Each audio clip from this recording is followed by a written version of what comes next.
ଆକ୍ସିୟମ ବିନାଚାରୀ mission Shubhanshu Shukla crew ସଦସ୍ୟମାନେ 18 ଦିନର ରହଣି ପରେ ପୃଥିବୀକୁ ଫେରିଲେ।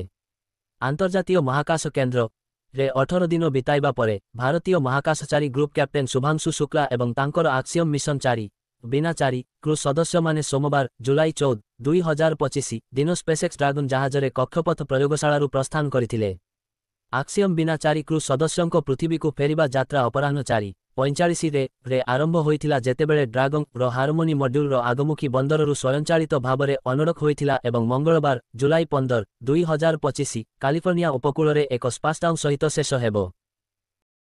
15 ଜୁଲାଇ 2025 ଠାରୁ ଯାତ୍ରୀମାନଙ୍କୁ ତତ୍କାଳ ବୁକିଂ କରିବା ପାଇଁ ଏକ ଅତିରିକ୍ତ ଆଧାର ଆଧାରିତ ପ୍ରମାଣୀକରଣ ପଦକ୍ଷେପ ମଧ୍ୟ ଅନୁସରଣ କରିବାକୁ ପଡ଼ିବ। ଭାରତୀୟ ରେଳବାଇ ତତ୍କାଳ ଟିକେଟ୍ ବୁକିଂ ପାଇଁ ନିୟମରେ ବଡ଼ ପରିବର୍ତ୍ତନ କରିଛି।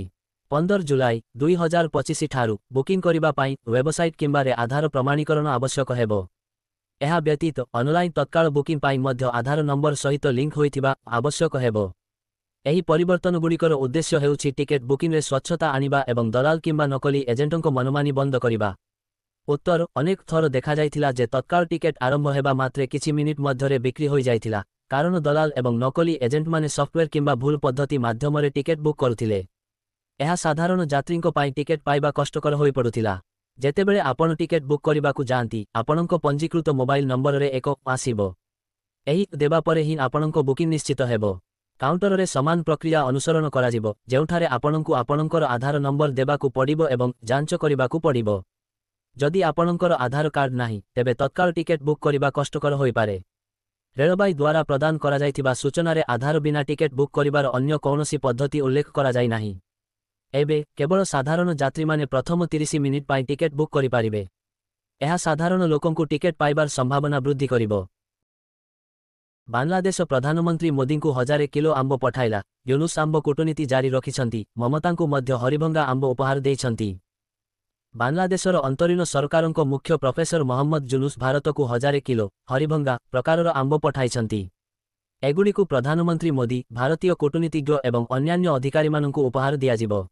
ଭାରତ ସହିତ ସମ୍ପର୍କ ଉନ୍ନତ କରିବା ପାଇଁ ବାଂଲାଦେଶର ଏହି ପଦକ୍ଷେପକୁ ଆମ୍ବ କୂଟନୀତି ବୋଲି କୁହାଯାଉଛି।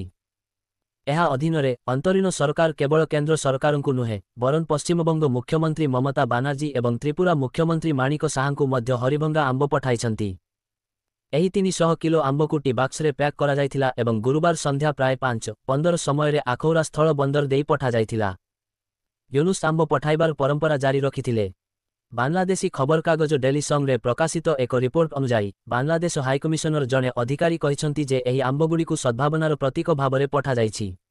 ବାଂଲାଦେଶରୁ ଭାରତକୁ ଆମ୍ବ ପଠାଇବାର ଏହି ପରମ୍ପରା ନୂଆ ନୁହେଁ। ପୂର୍ବ ସରକାରଗୁଡ଼ିକ ମଧ୍ୟ ଭାରତକୁ ଆମ୍ବ ପଠାଉଛନ୍ତି। ଏଥର ଏହି ପଦକ୍ଷେପକୁ ବିଶେଷ ଭାବରେ ବିବେଚନା କରାଯାଉଛି କାରଣ ଗତବର୍ଷ ଛାତ୍ରମାନଙ୍କ ନେତୃତ୍ୱରେ ବଡ଼ ପ୍ରତିବାଦ ପରେ ପ୍ରଧାନମନ୍ତ୍ରୀ ଶେଖ ହସିନାଙ୍କୁ କ୍ଷମତାରୁ ହଟିବାକୁ ପଡ଼ିଥିଲା।